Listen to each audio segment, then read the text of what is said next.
Hello everyone, मैं विपिन कुमार और आज हम स्टार्ट कर रहे हैं क्लास 10 का chapter number 3 pair of linear equation in two variables. अब हम आते हैं methods for solving the pair of linear equation. अब हम इक्वेशन को सोल्व करने के मेथड्स देखते हैं। सबसे पहला मेथड होता है ग्राफिकल मेथड,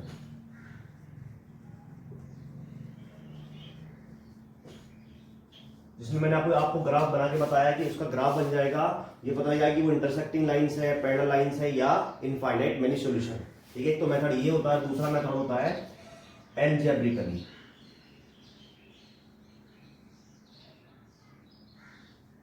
एल्जेब्रिकल मेथड, इस मेथड में क्या होगा, इस मेथड में तीन टाइप्स होते हैं। इस मेथड में भी तीन तरह के मेथड होते हैं। ये सबसे पहला होता है सब्स्टिट्यूशन,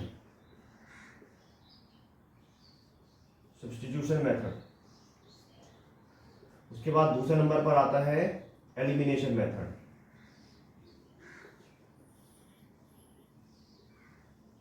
और लास्ट मेथड आता है क्रॉस मल्टीप्लाई मेथड।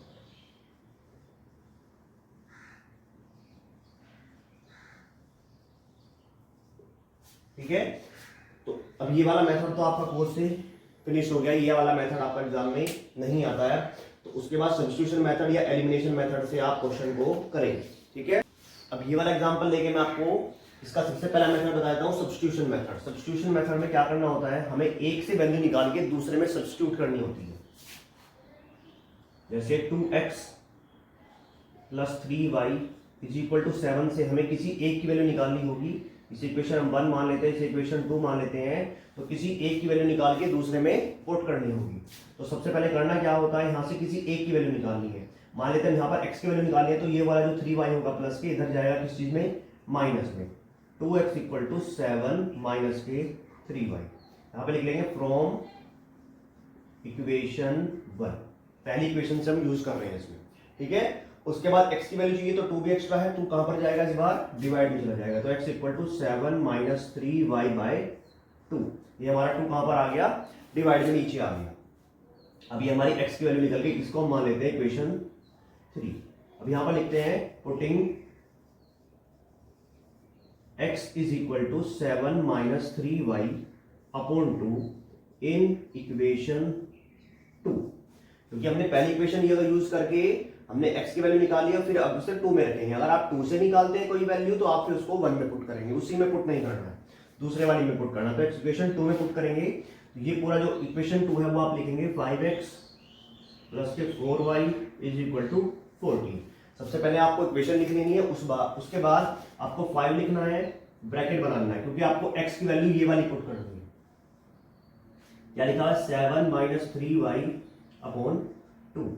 उसके बाद लिखा है plus 4y is equal to 14। बाकी कोई चेंज नहीं करना है, केवल x की जगह जो वैल्यू है वो केवल आपको पुट कर देनी है एज इट इज। उसके बाद क्या करना है आपको, अगर इस 2 से ये 5 कैंसिल आउट होता है इधर का नंबर, तो आप उसको कैंसिल आउट करेंगे। अगर नहीं होता है तो आपको क्या करना है, 5 की मल्टीप्लाई दोनों में करनी है। ठीक है, इस नंबर में भी, इस नंबर में भी। और ये 2 है, जो नीचे 2 है, इसकी मल्टीप्लाई इन दोनों को छोड़ के बाकी सब नंबर्स में करनी है, यानी इसमें भी करनी है और इसमें भी करनी है। नीचे का जो फ्रैक्शन होता है, जिस नंबर के नीचे होता है उसको छोड़ के बाकी सब में उसकी मल्टीप्लाई होती है। 5 7 जा 35 हो गया, 5 3 जा 15y हो गया।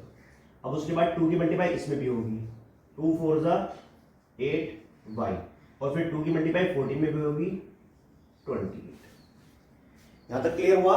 उसके बाद y वाली टर्म यहीं पे रहेगी और ये बिना y वाली टर्म दूसरी साइड चली जाएगी। माइनस के 15y प्लस के 8y is equal to 28 minus के 35। क्योंकि प्लस का है तो इधर जाएगा, माइनस में चला जाएगा।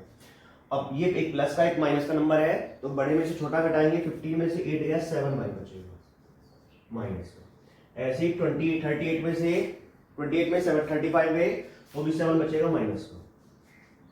तो y इक्वल टू माइनस के 7 अपॉन माइनस के 7 से 7 कैंसिल आउट, 1 आ गया। तो y की वैल्यू कितनी आई है, 1 हमारी y की वैल्यू आई। अब ये y की वैल्यू आप इस इक्वेशन में पुट करेंगे, इसमें भी कर सकते हैं, इसमें भी कर सकते हैं, या इसमें भी करेंगे। इसमें करके हमें डायरेक्ट आंसर मिल जाएगा x की वैल्यू। तो यहां पर लिखेंगे putting x equal to, x नहीं y equal to 1 in equation 3। y equal to 1 रखेंगे हम किसमें, इक्वेशन 3 में रख लेते हैं x इक्वल टू 7 माइनस की 3y अपॉन 2। x की जगह तो हमारा x ही रहेगा, 7 की जगह 7, माइनस की जगह माइनस, 3 की जगह 3 और y की जगह क्या पुट करेंगे 1 अपॉन के 2। तो 7 माइनस 3 1 से कितना हो गया 3 अपॉन 2। 7 में से 3 गया तो कितना बचेगा 4 बचेगा और अपॉन में कितना है 2, तो 2 2 जा 4, तो x इक्वल टू कितना आया 2 हमारा आंसर आ गया। तो ये क्या था, जो हमारी इक्वेशन थी ये linear equation in two variables में कौन सी थी, ये हमारी थी इंटरसेक्टिंग लाइन, क्योंकि इसका एक ही सॉल्यूशन आया। ठीक है, तो जो हमारा लिखेंगे लास्ट में solution for linear equation in two variable is x equals to कितना है हमारा 2 एंड y इक्वल टू 1। ये आपको आंसर लिखना है इसका। तो ये वाला कौन सा मेथड हो गया हमारा, सब्स्टिट्यूशन मेथड था ये।